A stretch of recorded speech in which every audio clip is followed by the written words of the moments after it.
Présenter le cours de splénomégalie fébrile ou bien conduite à tenir devant splénomégalie fébrile. Donc en commençant par l'introduction, c'est quoi la splénomégalie? Il définit cliniquement par un rate palpable qui peut être aussi découverte à l'imagerie, soit l'échographie et TDM, définie par une rate supérieure à 14 cm dans un contexte fébrile selon la définition de la fièvre, c'est-à-dire supérieure à 38,3 ou bien 38 à 2 prises à 1 heure d'intervalle. Donc la rate est un organe lymphoïde, un rôle immunitaire, rôle de stockage et rôle de filtre. Donc, dans la conduite à tenir devant splénomégalie fébrile, on a deux problèmes. La reconnaître de la splénomégalie et retrouver l'étiologie. Donc, le diagnostic étiologique est très difficile et constitue l'étape essentielle de diagnostic. Bon, pour splénomégalie infectieuse, il faut commencer par identifier les situations d'urgence. Premièrement, par certaines infections d'évolution sévère, telles que le paludisme, l'endocardite, sepsis avec signe de gravité, ou bien des infections compliquant d'une pathologie sous-jacente expliquant la splénomégalie, telles que les hémopathies malignes, ou bien la découverte lors d'une douleur de l'hypochondre gauche ou bien collapsis qui doit craindre une rupture splénique si la splénomégalie est volumineuse.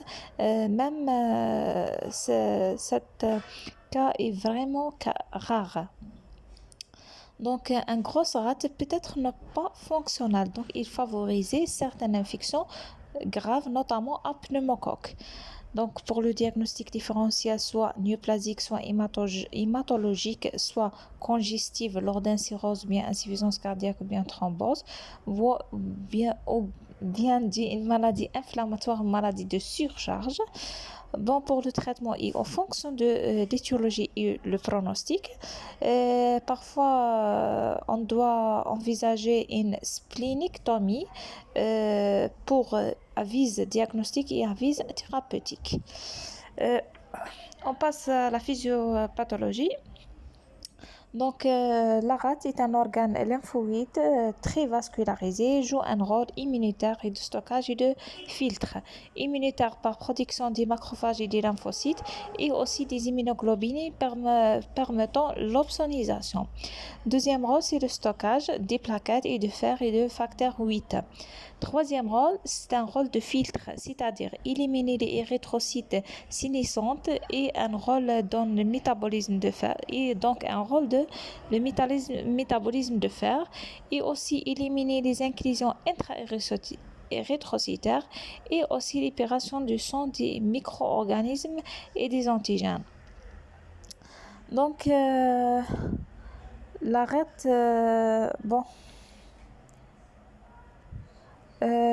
splénomégalie infectieuse expliquée par 3 mécanismes.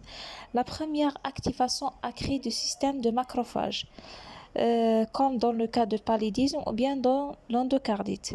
Deuxième cas, c'est les infections spécifiques du tissu réticulo-endothélial, telles que les leishmaniose viscérale, tuberculose hématopoïétique et la primo-infection EBV. Troisième mécanisme, c'est rare, des rares infections, soit localisées de la rate ou bien loco-régionales.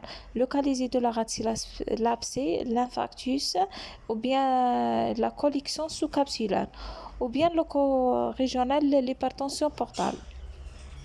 Donc, malgré une hypertrophie, la rate n'est pas toujours fonctionnelle. Donc, l'hyposplénie étant révélée par la présence de corps de Joly sur la fenasse. Pour les conséquences de la splénomégalie, on a 3 conséquences, soit une hypersplénisme manifestée par anémie ou bien thrombopénie ou bien leuconotropénie. Deuxième conséquence, c'est l'hémodilution et la troisième, c'est l'hypertension portale. Puis on passe directement à la conduite à tenir devant la splénomégalie. Donc, dans la conduite à tenir, on a 3 chapitres. Premièrement, reconnaître la splénomégalie fébrile. Deuxièmement, identifier les situations d'urgence. Puis, en dehors de l'urgence. En commençant par reconnaître la splénomégalie fébrile, donc la découverte, soit suite à une découverte fortuite par l'examen clinique, ou bien à l'échographie, ou bien la FNS à l'occasion d'une thrombopénie, soit par la présence de signes fonctionnels tels que la pesanteur de l'hypocondre gauche, soit un tableau qui conduise à la recherche de splénomégalie tels que fièvre prolongée, hépatomégalie, HTP, adénopathie périphérique ou bien ictère guitanomique. Parfois, complications peuvent être révélatrices. Les complications telles que l'infarctus splénique, la rupture de la rate et l'hématome sous-capsulaire. Puis on passe au diagnostic. Donc la palpation, c'est l'examen clé dans la splénomégalie. Donc on a des stades. La première stade, c'est la rate palpable uniquement en inspiration profonde. Stade 2, rate palpable en respiration normale. Stade 3, rate palpable atteint la ligne horizontale passant par l'ombilic. Stade 4, rate palpable atteint la ligne horizontale passe par l'épine iliaque antéro-supérieure. Et la stade 5, rate plongée sur la fosse iliaque gauche. On peut confirmer le diagnostic soit par l'aspect d'échographie tidienne, mais parfois même la splénomégalie.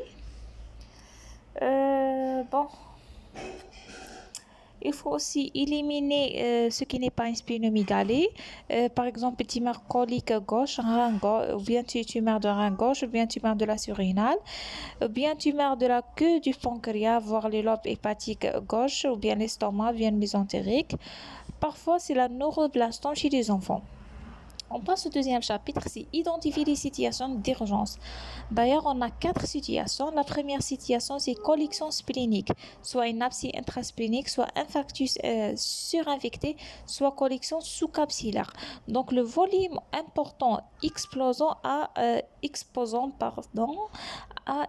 risque de rupture ou bien fissuration splénique. Les signes sont douleur de l'hypocondre gauche et la présence ou la persistance de la fièvre. Deuxième situation d'urgence, c'est le risque de rupture splénique rare mais grave, évoqué en cas de splénomégalie volumineuse, survenant des signes de collapsis, de douleur de l'hypocondre gauche. Donc la mononucléose infectieuse et le paludisme sont les circonstances de tel accident. Lors de l'imagerie soit l'écho soit TDM, on identifie le signe de rupture ou bien de fissuration ou un avis de chirurgie est impérativement demandé. Le traitement, c'est la splénoctomie ou bien chirurgie conservatrice, parfois un drainage écho-guidé. Troisième situation d'urgence, les infections graves avec la splénomégalie. On a 3 infections graves avec la splénomégalie, sont l'accès de Plasmodium falciparum, l'endocardite et le sepsis grave. On commence par l'accès palestre de Plasmodium falciparum. Donc, on trouve souvent la notion de voyage dans une endémie de palestre. Les signes cliniques et biologiques, surtout la thrombopénie. On fait un frotté sanguin et gouttes épaisses en urgence. Le traitement antiparasitaire doit être initié au moindre doute et la prise en charge s'effectue selon l'appréciation de signes de gravité.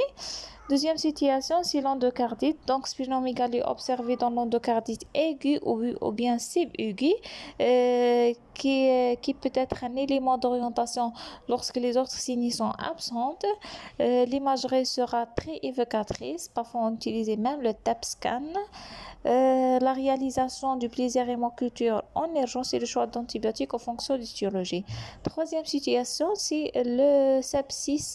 La plupart des signes associés à une bactériémie ou bien fongémie peuvent s'accompagner d'une splénomégalie. On fait des hémocultures, prélèvement selon le port d'entrée et l'antibiotique thérapie probabiliste doit être débutée rapidement.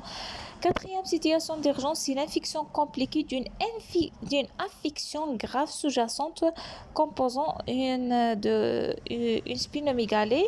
Dans ce cas, la splénomégalie n'est pas un élément central. Bon, en dehors de l'urgence,